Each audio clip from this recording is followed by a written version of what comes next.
just a really big life lesson that I think you can grasp from any sport really, is that ultimately you can do your best, but you still might not get the result that you like. So you have to be able to kind of take that in stride and lose gracefully, you know, not be upset, because if you did what you had to do and it just wasn't enough, you can't be upset because you still gave your all. So I would say the art of losing gracefully. And then secondly, I would add to that, just being part of like a machine, you know, being the piece in the machine that you need to be, because obviously in a team sport, it's not going to be all about your independent performance. It's going to be about how well you can mesh and kind of flow with the people around you.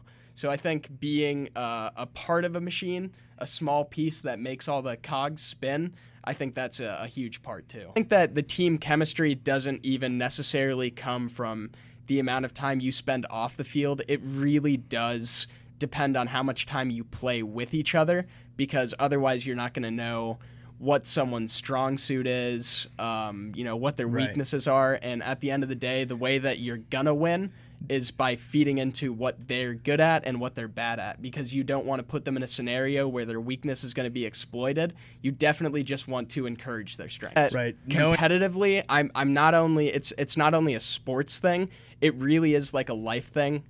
Everything that I do, I try and do it to the absolute best of my ability, just because I know that if I don't, there's other people who are, and other people who are more gifted than me.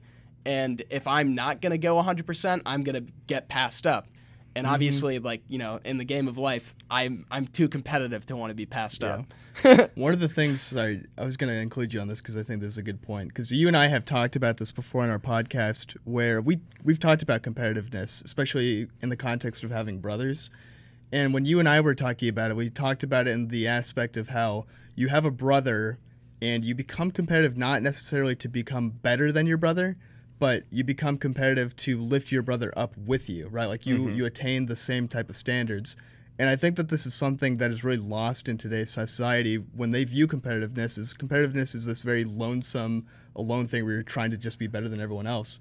But I think something that you just kind of touched on there was like we become competitive because there's an ultimate good that we're seeking, and we want everyone to get there at the same time. Like we're trying to lift the standards to get to that ultimate goodness. Yeah, I mean, competitiveness, when you're playing any sport, you want to be the best you possibly can, and in life, you want to be the best you possibly can, but it's really easy to be selfish. And so if David's playing soccer, we use soccer as an analogy, he's running in, and he wants to shoot a goal, and he could probably make it if he got lucky with it, but he can pass it to his open teammate. And they've got the open goal. Exactly. So it's being selfless when you're playing with a team, teamwork. That's why they call it. I will mention I did have one game where I got 6 assists, so obviously I'm a very selfless person. The most selfless person you will ever meet on the internet. No, that's a joke. And yes, I mean, sports and working as a team is super important into anyone's development when they go up through high school. That's why I always encourage everyone to play as many sports as you possibly can. You get to learn people. You get to learn who you are. I wrestled when I was young, and that taught me how to be on my own and fight for myself. It's not easy. You're just by yourself. You have your coaches a little bit, and you have to listen. It's hard work. It really is. And I was just gonna add one more comment. Like one of the biggest things I think that I learned from sports is adherence. You don't really realize it, but adherence is a huge skill that you need to kind of obtain almost. And sports gives that to you. You have to adhere to some sort of rules in life. And especially nowadays where rule bending is kind of like the main vibe and trend and everything that goes on, you have to realize that there is an ultimate purpose behind things, and there's an ultimate rule book that kind of guides everything, right? And I think sports is one of the things that can really help you understand that idea.